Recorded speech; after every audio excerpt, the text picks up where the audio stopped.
तो हेलो नमस्ते अस्सलाम वालेकुम सारे देवी देवताओं की जय।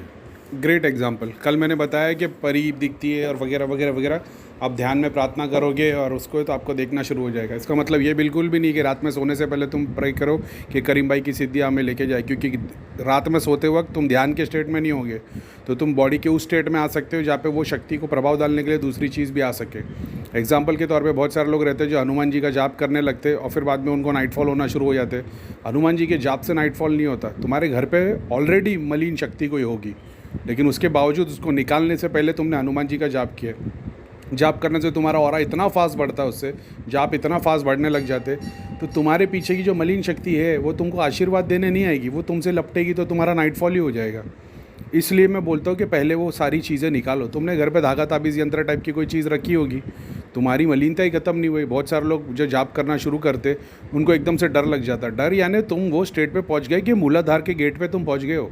अब मूलाधार का गेट खुलेगा, तुम्हारे जितने पुराने एंसेस्टर्स हैं, मलिन प्रेत है, पितृ है, जितने हैं वो सब आएंगे। और वो तुम उतना ज़्यादा जाप करोगे, हवन करोगे, चैरिटी करोगे, वो उसमें तुम्हारी ग्रोथ होने लग जाएगी। आप सिर्फ जाप करते रहोगे और अपने एंसेस्टर्स पे काम करोगे नहीं। बहुत सारे लोग तो जाप करते ही नहीं, उस चीज़ में तंत्र की विद्या को फॉलो करते, इसके लिए उनके साथ बहुत सारे गलत काम हो जाते हैं। लेकिन ये ग्रेट एग्जांपल है। पहली बात, जितना मैंने बताया, जो मैंने बताया उसको उतने तक ही यूज़ करो। मैंने कई बार बताया था, पहले भी हो चुका है। मैंने बोला था मैंने मेरी सारी सिद्धियों का एक्सेस दिया है, तो उसमें से 2-4 लोगों ने हाथ जोड़ के बोला था कि करीम भाई के पास जो यक्षिणी है और जो करण पिशाचनी है वो आ जाए। 10-10, 11-11 दिन तक उनको कंटिन्यू नाइटफॉल हो गए थे। वो लोग मेरे को मैसेज डाल रहे, करीम भाई ऐसा हो रहा है। मतलब मैंने यूट्यूब पे बोला तुमको करण पिशाचनी और यक्षिणी को पूछने के लिए, मैंने आज तक उनको यूज़ नहीं लिया है। तुम लोग कौन है? तुम लोग ने मांगा है, मतलब तुम्हारे बोलने से जाएगी वो। बोले करीम भाई मैं तो 3-3 बार 5-5 बार बैठ बैठ के बोल रहा हूँ लेकिन नहीं जा रही वो। तो तुम्हारे को जो चीज़ का एक्सेस दिया वो चीज़ का करो। ध्यान के लिए बोला है वगैरह के लिए, तुम सपने के लिए मत बोलो। दूसरा, अपने घर का सिस्टम क्लीन करो।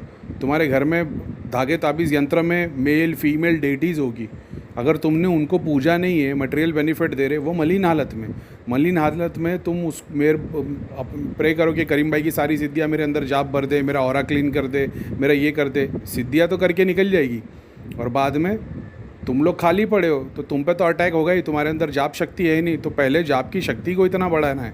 मैंने कई बार बोला है मैं उर्वशी तो भेज दूंगा, लेकिन तुम्हारे अंदर जाप शक्ति है नहीं, तो तुम्हारे तो नीचे के 3 चक्र पे ही कुंडलिनी खुलती है, उठती है, तो तुम्हारे तो नीचे ही 3 चक्र एक्टिव होंगे, तो तुम तो फुल्ली चार्ज हो जाओगे।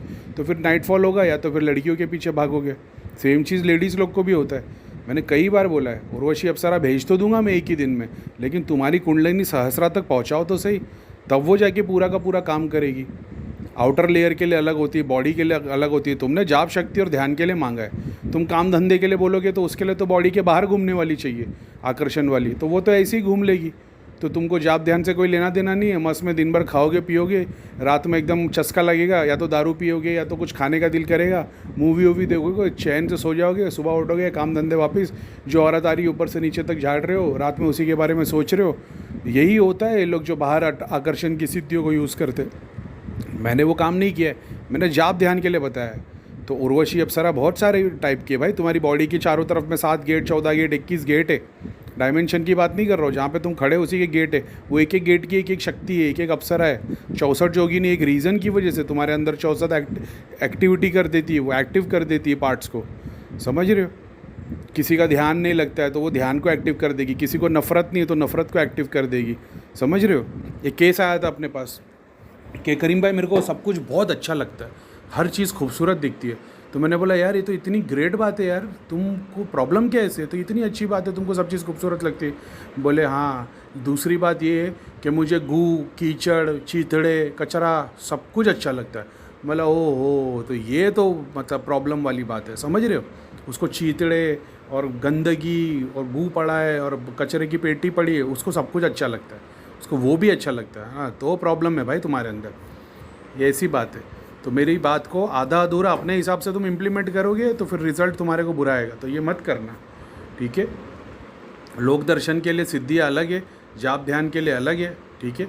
सोते वक्त में देवता के दर्शन बोलोगे तो वो एक अलग स्टेट में होता है, लेकिन तुमने घर में अपने घर पे मलिन शक्ति रखी है धागा ताबीज़ यंत्र के रूप में, या तामसिक सिद्धि को तुम पूज रहे हो, तामसिक भोग चढ़ा रहे हो, फिर तुम्हारे साथ मलिन काम होगा भाई। और फिर घर में एक्सीडेंट भी होंगे, तकलीफ़ हो जाएगी, फिर तुम मैसेज डालोगे करीम भाई आपकी शक्तियों को यूज़ किया, घर में एक्सीडेंट हो गया, घर में ये हो गया, वो हो गया, तो आधा अधूरा ज्ञान जान ले हुआ है, उसको पूरी तरीके से डिटेल से समझो। समझ रहे हो? करीम भाई ने तो दे दी फरारी की चाबी, तो इसका मतलब ये है कि तुम 200 की स्पीड से भगाओगे? नहीं भाई, उसके पहले तुमको गाड़ी चलाना सीखना पड़ेगा। समझ रहे हो? चाबी का एक्सेस सबके पास है, लेकिन पहले गाड़ी तो चलाना सीखो। आपने गाड़ी चलाई नहीं और आप फरारी लेके जाओगे, अरे भाई क्या ही बोलूँ मैं। तो इस बात का ध्यान रखना फ्यूचर के लिए भी।